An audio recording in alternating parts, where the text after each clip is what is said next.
Hey everybody, my name is Harry Jacobs and I am the North of 60 Gamer, and welcome to the North of 60 Gaming channel. Today we are looking at two games in a segment I like to call 2 in 2, where we contrast and compare two similar games and try to decide which one we like better perhaps, or give you reasons to look at them and make up your own decision on which way you would like to go. So without further ado, let's shrink myself down, look at the two games we'd like to compare today. And today we are comparing Bag of Dungeons compared to Tiny Epic Dungeons.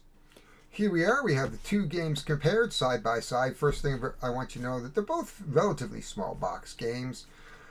This is Bag of Dungeons by Gunpowder Studios. This is Tiny Epic Dungeons by Scott Elms. Of course, this is a Gamelyn Games. You can see the size of the two. The Bag of Dungeons fits very nicely in the box. I'll peek it open. And the reason why it's called Bag of Dungeons, you can see right on top there are lots of bags and a couple containers of things that you need to play the game, or components I should say, to play the game. Dungeon doesn't fit in the box, as you can see. And it is jammed, just jammed. And you can see cards. They're using 70 by 70 tiles as opposed to the cardboard tiles that they're using here. Save lots of bits. There's some bits to play with right there. We have a ton of characters and monsters to fight here, and items. Here, not so many in here, but two similar games, but there's lots and lots of difference. One of the big differences, there's an expansion. There was a little expansion in here, and you can still see if it fits in the box. And again, the box really doesn't close that much. And then they put that on top of that. They go, here, we're going to give you some wooden meeples. So I had to empty my box here and put a whole bunch of miniatures and meeples.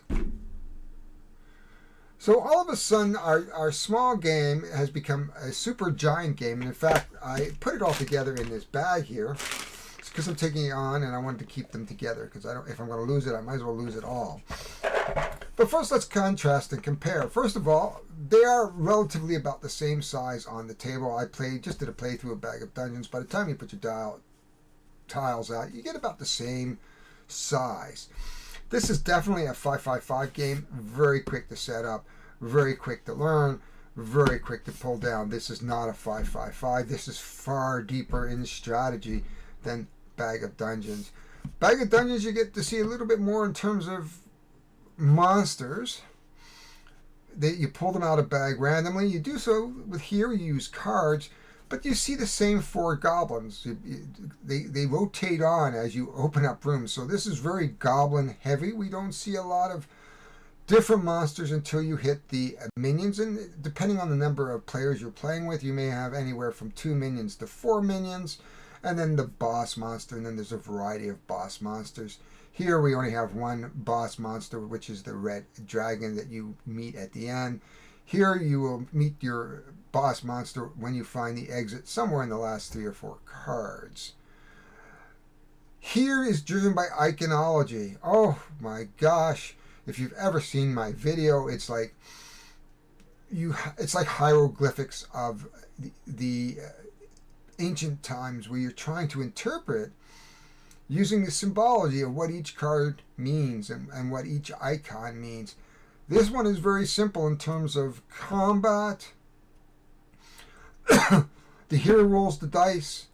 The bad guy monsters roll the dice. You compare the dice.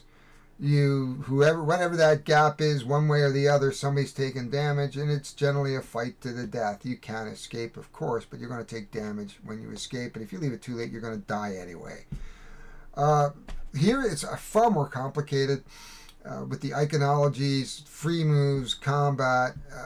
Basically, though, it's a little bit more on the typical, I'm going to roll some dice. If I roll my dice over your armor, you're basically going to take damage above your armor. So if you've got an armor of 4 and I roll 6, you're going to take 2 damage. For the goblins, that's not too bad, but as soon as you hit the boss monsters, you really got to be ready for them. As I saw in my playthrough, you only have a limited amount of time to get out there and push forward to find the two minions. So you have to balance the game and then find treasure. Because if you have a lack of equipment, same in here, that you're basically going to lose the game. This game I felt was just a touch easier, but there are some rules in the advanced version that could help you mitigate some of the ease of the game, especially the rush. So if you are the archer, I would add that for sure, that rule. Tiny Epic has a ton of characters. This has 7 characters because the little expansion added 3. I think it added a halfling, a wizard, and a minotaur. Here you have all types of necromancers and paladins and fighters and dwarves and everything. So it's very, very big in the box. I would have trouble choosing. I am going on a cruise, and I wouldn't know which one to bring. Now, I am bringing Tiny Epic Dungeons because I want a little bit deeper game than the Bag of Dungeons. But, if you only got a half hour or an hour, this game would suit. In fact, I was debating which one I was going to take, but I still think I'm going to take Tiny Epic Dungeons just because it's a little bit more complicated and a little deeper. This is a fabulous game. Gunpowder Studios has a new Kickstarter out that looks very interesting around rabbits. It's a younger child's game or a family game, and it looks really amazing.